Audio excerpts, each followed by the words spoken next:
nos vamos con Martín Pérez. Buenas noches, Martín. Muy buenas noches, ¿qué Hoy tal? tienes ¿Cómo un estamos? tema muy interesante, ¿no? Las leyendas y misterios de La Gomera. Un viaje fantástico por la isla colombina. Historias de amores imposibles, furtivos o violentos.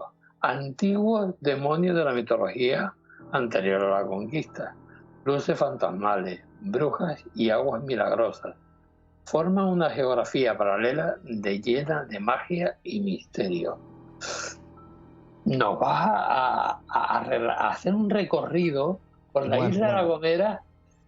ya te digo, Nandi, que no va a poder dar tiempo de abarcar todo en un solo programa y vamos a hacer, y yo intentaré hacer esto de varias partes, porque es una isla pequeñita en geografía, pero es una isla enormemente grande en leyendas, en misterios y en todo ese folclore y esa cultura tan hermosa que tiene la isla, tan llena de historias, ¿no? Que ya te digo que en un solo programa, ni en un monográfico de 2 horas, daría tiempo de hablar de todo lo que esconde en esos bellos montes y espesos y frondosos de Laurisilva y en esos riscos, en esos roques, todo el misterio y todas estas leyendas que vamos a contar. Lo único es que intentaré empezar un poquito por la historia, ¿no? Hablándote de la cueva de Guajedum o la cueva de la princesa Ibaya. Esto tiene una historia, como tú decías en el prólogo, de amor y guerra, y de lujuria desatada, que dio pie a lo que después al final se llamó la Gran Rebelión de los Gomeros del año 1488. Pero bueno, no quiero adelantarme, si te parece, y voy a intentar compartir la pantalla. Sí. Un segundo, por favor. Antes de empezar a compartir la pantalla, quiero hablarles de que La Gomera, en los años 1400 y pico, fue una isla que se situaba pues en lo que es el fin del mundo, ¿no? En aquella época. En esos años todavía no se había descubierto América, y en las aguas del Atlántico, pues esas pequeñas islas Canarias que se estaban conquistando en esos años. Todavía a Tenerife le quedaban muchas décadas para poder ser conquistada en este año 1445. Y como les decía, La Gomera, esa isla tan pequeña en geografía, tan redondita y tan enorme, ¿no? Pues en esos años, cuando se conquistó la isla, al final se le dio la propiedad, por decirlo de alguna manera, a un castellano que se llamaba Hernán Peraza, ¿no? Sí. Este hombre, vamos a definirlo como Hernán Peraza el Viejo, porque después hay otro Hernán Peraza más adelante que fue el que la lió de verdad y la que promovió todo este problema, que les voy a intentar resumir de la mejor manera posible. Hernán Peraza el Viejo al principio tuvo que construir esta torre del Conde que vemos aquí, tan imponente, en esta planicie de la villa de San Sebastián. Y justo en los primeros años tras la conquista, pues había una serie de enfrentamientos con los, no quiero llamarlos aborígenes, Nandi, sabes que es una palabra que incluso a Carlos tampoco le gusta. Vamos a llamarlos antiguos isleños o nativos. Habían, pues, cuando los conquistadores se establecieron por primera vez en esta isla, pues tuvieron que fortificarse de alguna manera para defenderse de esta gente. Gracias a la astucia y al buen hacer de Hernán Peraza el Viejo, pues al final se hizo un gran hermanamiento entre los pueblos isleños y los españoles, ¿no? Los castellanos. Y se hizo el pacto de Guanajún, que es el pacto que está vinculado a la cueva, porque en esta degollada que estoy enseñando ahora, que es la degollada de Peraza, precisamente, se llama así, no sé si por lo de degüello o por los tan ariscos riscos que tiene este lugar. Aquí se encuentra bueno, esto es una foto antiquísima de una pared de piedra que le pusieron, pero tras esa puerta tan antigua está la gran cueva de Guanejún, que fue de Guajedum, que fue donde se firmó Hernán Peraza el Viejo el pacto de hermanamiento con los pueblos isleños, ¿no? Con las tribus isleñas. perdón, que estaba bebiendo agua. Entonces hubo una paz y una cordialidad durante esos años hasta que murió Hernán Peraza el Viejo y su nieto, porque él no tuvo hijos varones, tuvo 2 hijas y su primer nieto primogénito, que también se llamaba como él y que después fue llamado Hernán Peraza el Joven, fue el que por estos montes pues la lió, ¿no? Él era una persona que con el permiso de su propia esposa, que se llamaba Beatriz de Bobadilla, pues podía utilizar el derecho de pernada con los isleños, sobre todo con las mujeres, y pues desataba su lujuria con todas las mujeres que le placía. Rompió todos los acuerdos que había hecho su abuelo con los pueblos, empezó a cobrar fuertes tributos y fuertes impuestos a la ciudadanía y ya creó un mal ambiente tremendo y ya tenía muy mala fama, ¿no? Hasta que la gota que colmó el vaso fue cuando se fijó en la joven Ibaya, que era una sacerdotisa que era hija del jefe de una de las tribus isleñas. Y era una chica que tenía, pues, tenía su destino ya prescrito para ser sacerdotisa durante toda su vida y pues prestarle sus servicios al Dios, a su Dios, ¿no? Entonces era una mujer de enorme belleza y no pudo dejar de fijarse el joven y lujurioso,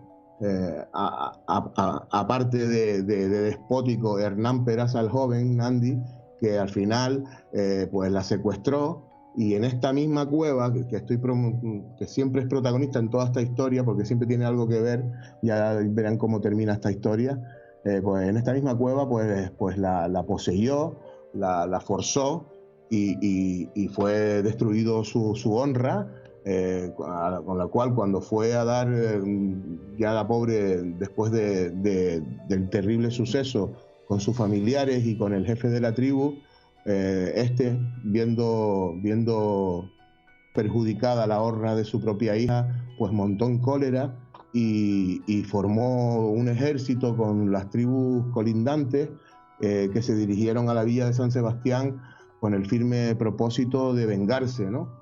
Hubo unas enormes revueltas en La Gomera en esos años, ya era el año 1488, Hernán Peraza fue prendido, fue detenido por el padre de la princesa Ibaya y fue llevado hasta esta cueva donde fue colgado y ajusticiado. Esto trajo gravísimas consecuencias para los isleños de La Gomera en esos años, Nandi, porque al final esta Beatriz de Bobadilla, que parecía una mosquita muerta, que incluso había dado permiso a su marido para que yaciera con otras mujeres a su antojo, pues resulta que pidió ayuda a su amigo Pedro de Vera, que era el conquistador y el señor de la isla de Canarias, de la isla de lo que hoy es Gran Canaria, y vino hasta La Gomera con un ejército para sofocar las revueltas de los isleños, y hubo unas enormes matanzas en esta cueva, Nandi, que al final fue testigo de toda esta historia, ¿no? Una leyenda preciosa, la verdad. No sé si les ha gustado. Aquí vemos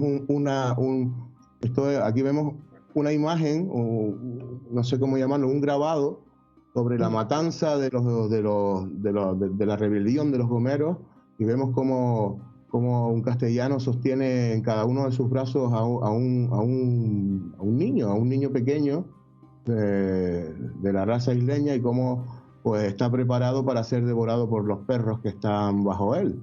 Es una imagen horrenda, la verdad, pues, que se refiere a esos días en la ciudad de La Gomera.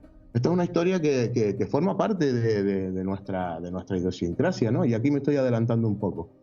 Y la verdad es que es muy interesante. Yo, está claro, he ido varias veces a La Gomera. Tú sabes que he hecho varios vídeos, he hecho varias cosas, Nandi, y he ido de viaje para allá, la he visitado, he dormido solo en el centro de la Laguna Grande, he hecho muchísimas cosas, pero fíjate tú que esta historia de Hernán Peraza y la princesa Ibaya, pues no me había fijado en ella y la verdad es que es preciosa.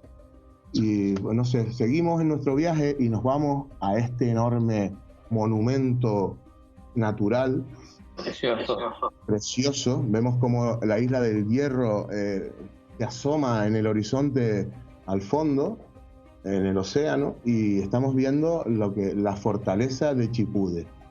Es una enorme montaña amesetada. Ven que la parte de arriba tiene como una meseta plana, que se sitúa a 1243 metros sobre el nivel del mar, junto al caserío de Pavón, que aquí vemos en otra fotografía. Estos pequeños caseríos que se ven aquí son caseríos que, aunque se han ido modernizando, pues tienen muchísimos años, yo diría que hasta siglos de antigüedad. Esta ubicación donde vivía gente desde hace muchísimo tiempo.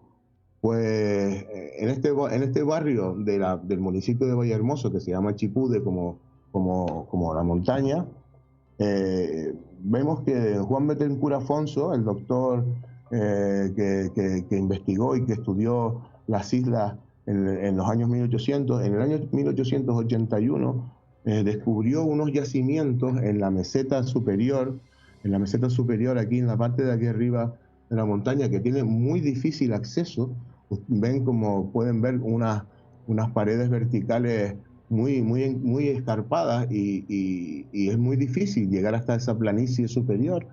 Y arriba este Juan Betancur Afonso encontró pues unas cosas maravillosas, porque vemos que encontró como una especie de estructuras arqueológicas con unos recintos de forma circular, con paredes de piedra de más de 1 metro de espesor, sólidamente edificadas, con unas dimensiones que oscilaban entre los 3 y los 5 metros de diámetro, del diámetro interior. Aquí él vio que había como una especie de motivo de vivienda, pero también habían otra serie de estancias que tenían otros motivos más ritualísticos. También se hallaron en esta meseta restos de rituales, vamos a ver, de rituales de los chamanes gomeros. Se hallaron muchas hornacinas con cenizas de pequeños animales, en los que se deducen los arqueólogos de hoy en día que son restos de antiguos rituales que estos chamanes utilizaban en esta zona, que para ellos era mágica y que tenía un gran poder telúrico para pues, conectar con el mundo de los espíritus, y aquí hacían esos rituales tan complejos y elaborados en otra mágica y estupenda zona de la isla de La Gomera, Nandi.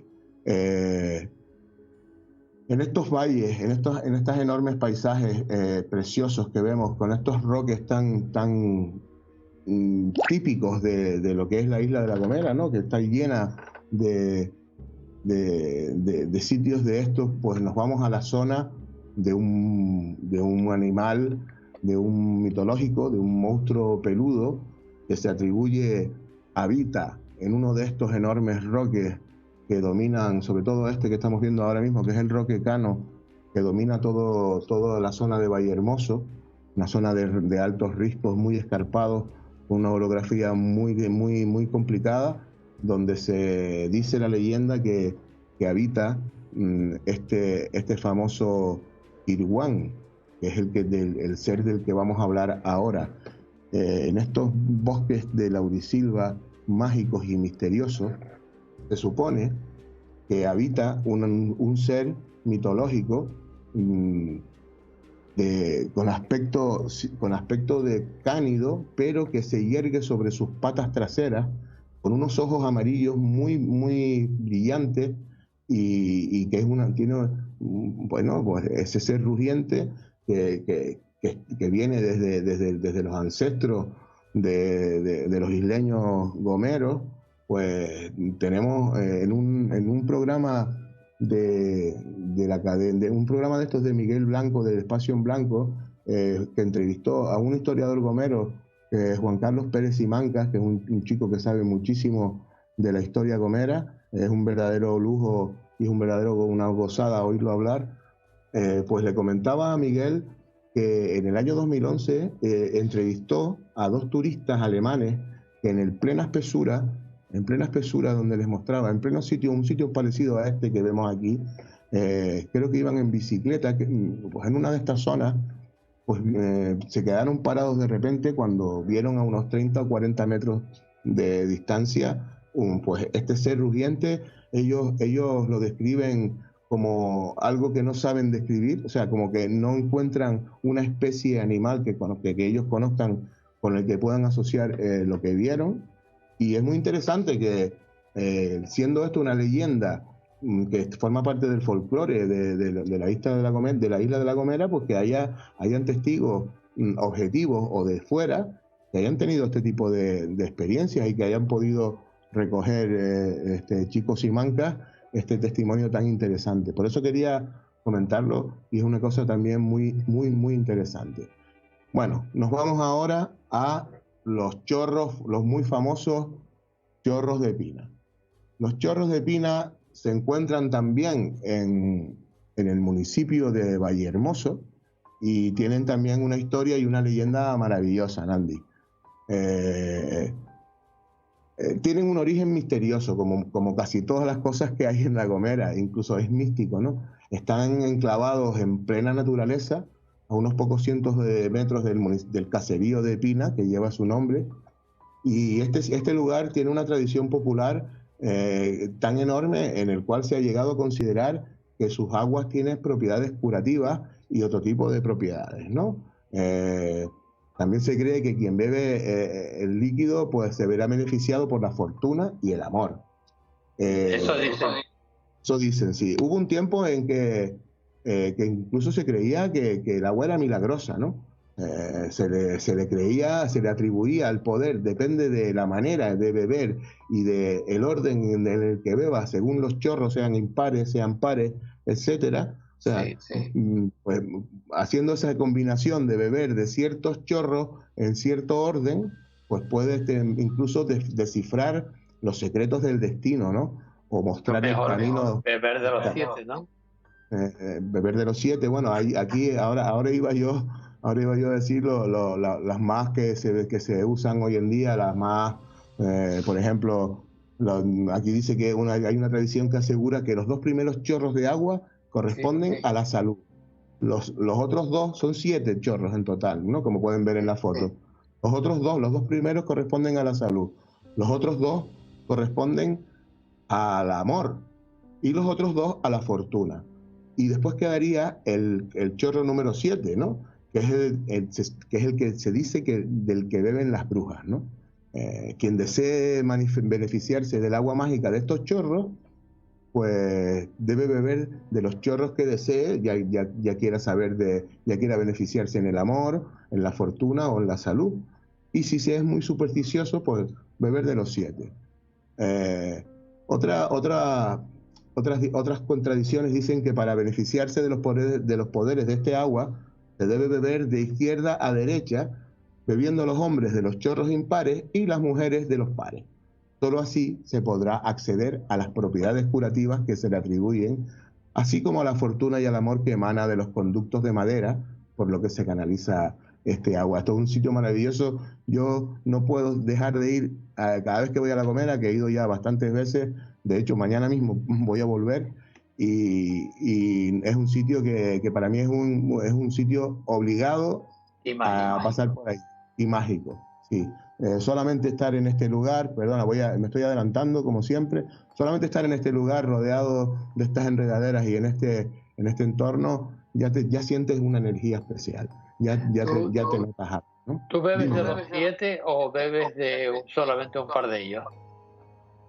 No, yo bebo de los 7. De hecho, en uno de los vídeos que tengo subidos en mi viaje, me puse a beber de los 7 porque hay otra tradición que es por la que yo bebí, que dice que si bebes de los chorros impares, pues te casas en menos de un año. Yo, como no tengo, la verdad, ningún interés en casarme ahora mismo, pues hay otra que decía que si bebías de los 7, te asegurabas que volvías a La Gomera, ¿no? Que volvías a la isla de nuevo.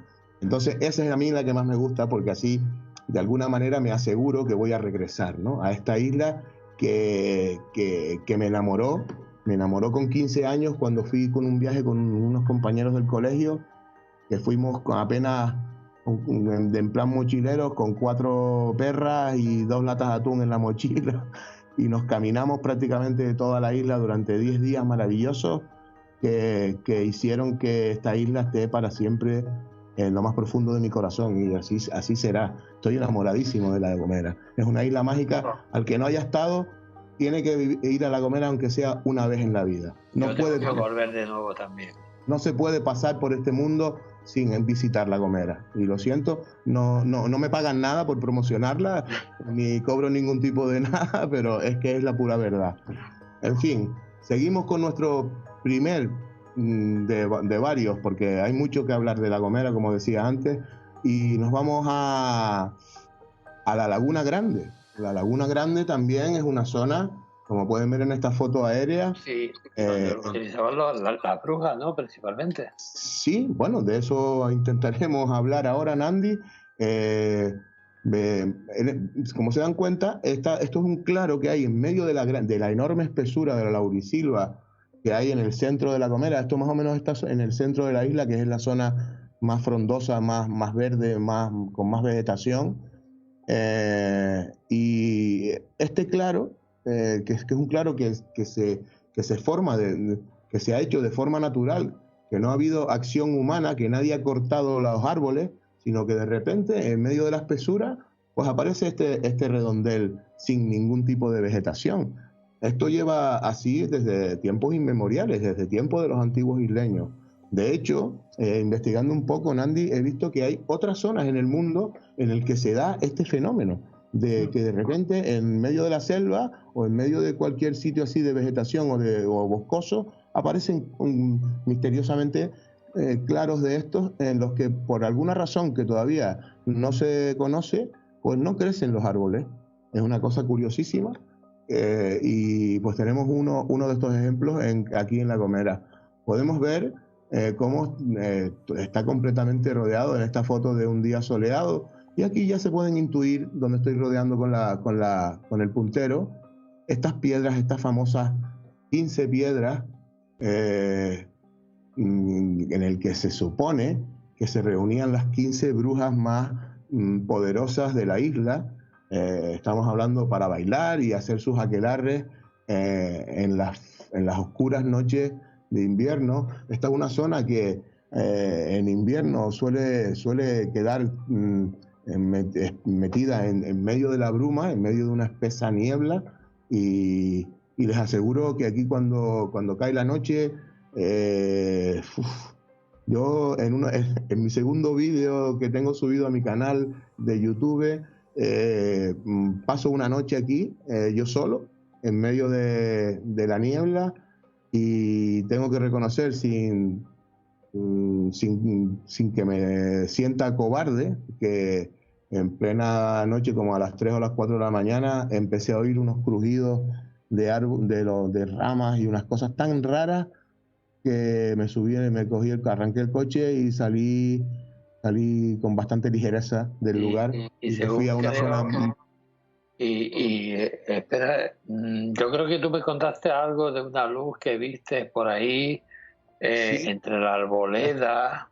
Ahora iba a comentar eso, porque tampoco quiero yo ser yo el centro del tema, pero sí es verdad que tuve una experiencia bastante rara, porque lo que en principio parecía ser las luces de una linterna de frente de unos turistas, que me pareció muy raro que a altas horas de la madrugada fueran unos turistas paseando, y encima por en medio de la espesura, no por los senderos que están marcados, ni por el centro de la laguna, sino por detrás de los árboles. Y sí, eso lo conté en la radio también en su día, hace tiempo, y fue unas luces en las que las vi pasar hasta que de repente desaparecieron. No escuché ningún sonido, y la verdad es que fue bastante inquietante.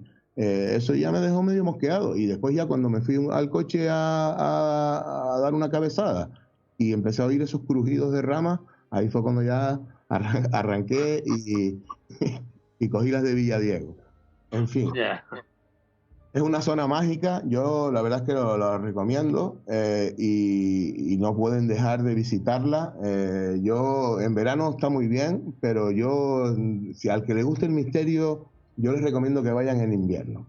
Invierno o finales de invierno, principios de primavera, cuando todavía pues se hace fresquito, donde todavía baja la bruma o sube la bruma más bien, porque esto estamos en una parte bastante alta de la isla y donde vemos ese ambiente que se hace de noche temprano, a las 8, a las 7 de la tarde, ya es de noche, y ahí es donde se respira esa energía de la cual nadie, ya les digo, nadie queda indiferente. Bueno, pues después de esta vuelta grande que hemos dado, he querido terminar, Nandi, he querido terminar con un relato que es muy conocido, que se llama el relato de la curva del arroyo donde el muerto mató al vivo. Esto ya lo conté también en su día en la radio, pero quería también refrescar un poco la memoria. Voy a dejar de compartir la pantalla un momentito. ¿Hola? Se me ve ahora, ¿no? Sí. Vale, pues como les decía, esta historia la verdad es que me llegó de una zona cercana, porque Jessica, la esposa de Cristo Torrabadella, que es de ascendencia gomera, sus abuelos son de Hermigua, y esta historia me llegó de segunda boca, porque la abuela de Jessica se la contó a ella y después ella me la contó a mí. Y a mí me encantó, la verdad, y me quedé prendado, ¿no? Y más o menos, yo lo voy a decir improvisado porque no lo tengo ni apuntado por ningún lado, pero me acuerdo perfectamente, más o menos dice así. En esos pueblos de principios del siglo XX, pues la principal actividad era la agricultura. Ustedes saben que en la orografía de La Gomera hay muchísimo desnivel, y entonces el pueblo estaba pues metido en una hondonadita de un valle, y el naciente principal de agua pues estaba bastante alto, ¿no? Y había que subir a buscar el agua de manera manual, con burros y tal, y era muy engorroso para poder mantener húmedas las huertas y los plantíos.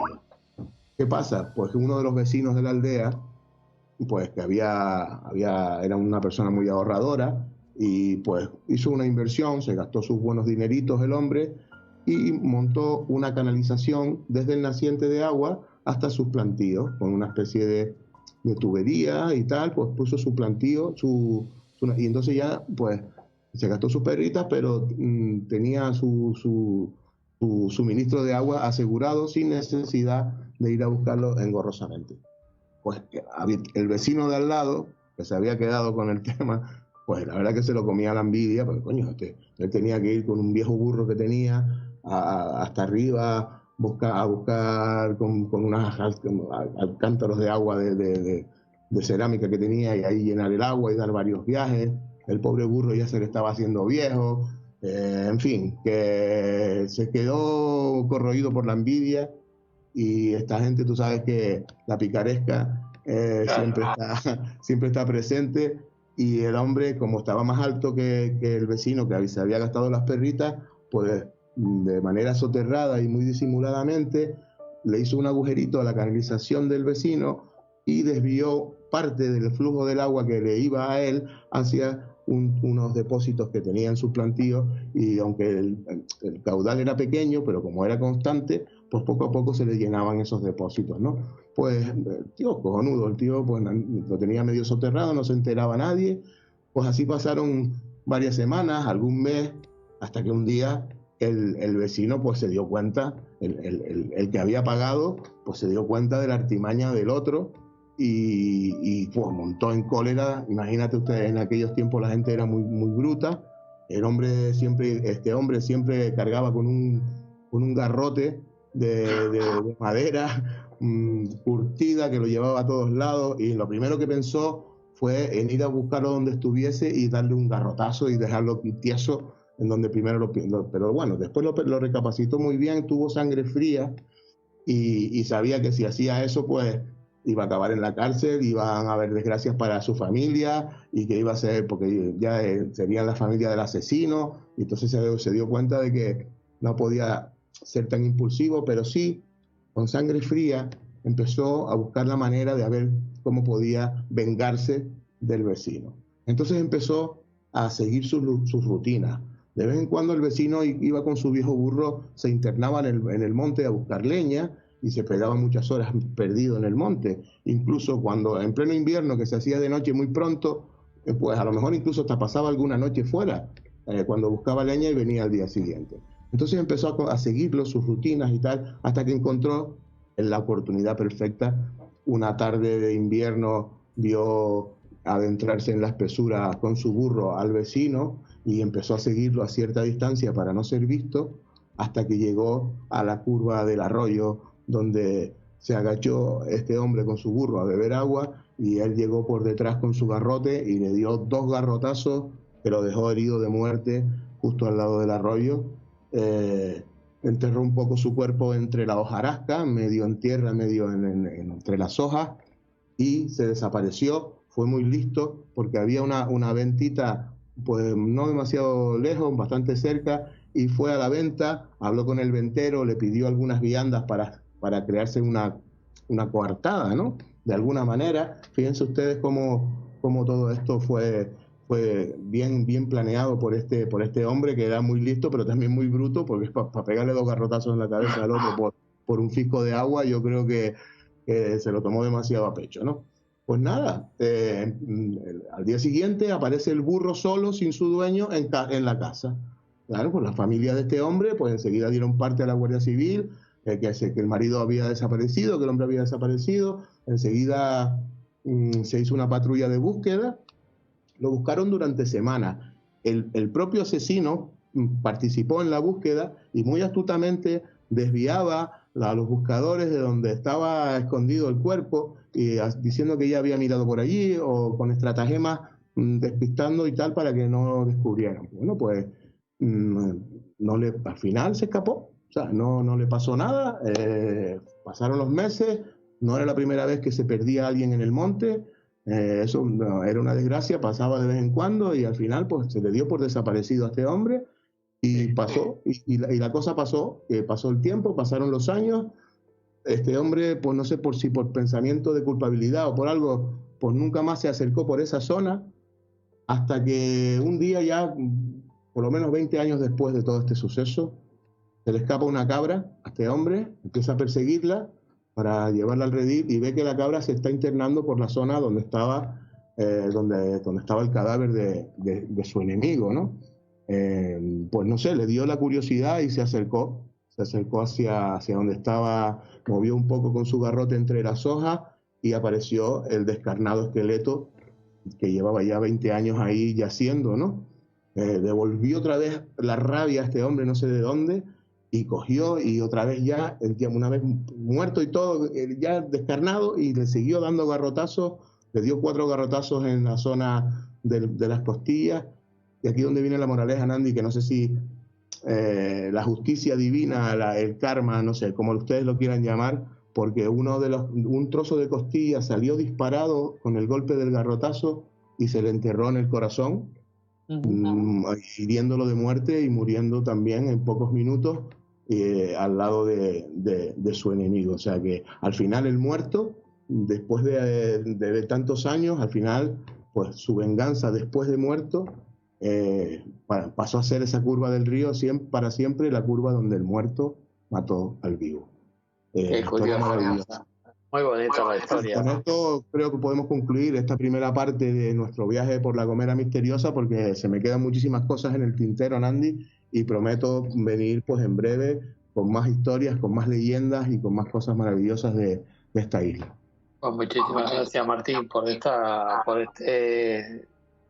ruta que nos has dado del misterio, que ha sido fantástica. Yo tengo que ir a La Gomera también, y no sé si ir contigo, para que me expliques muchas cosas. Pues hay muchas cosas que ver y muchas cosas que aprender, porque por mucho que uno sepa y por mucho que uno estudie, no rascamos sino la superficie de todo lo que se encuentra escondido, soterrado, a la espera de que lo descubramos, Nandi. Pues muchísimas gracias, Martín.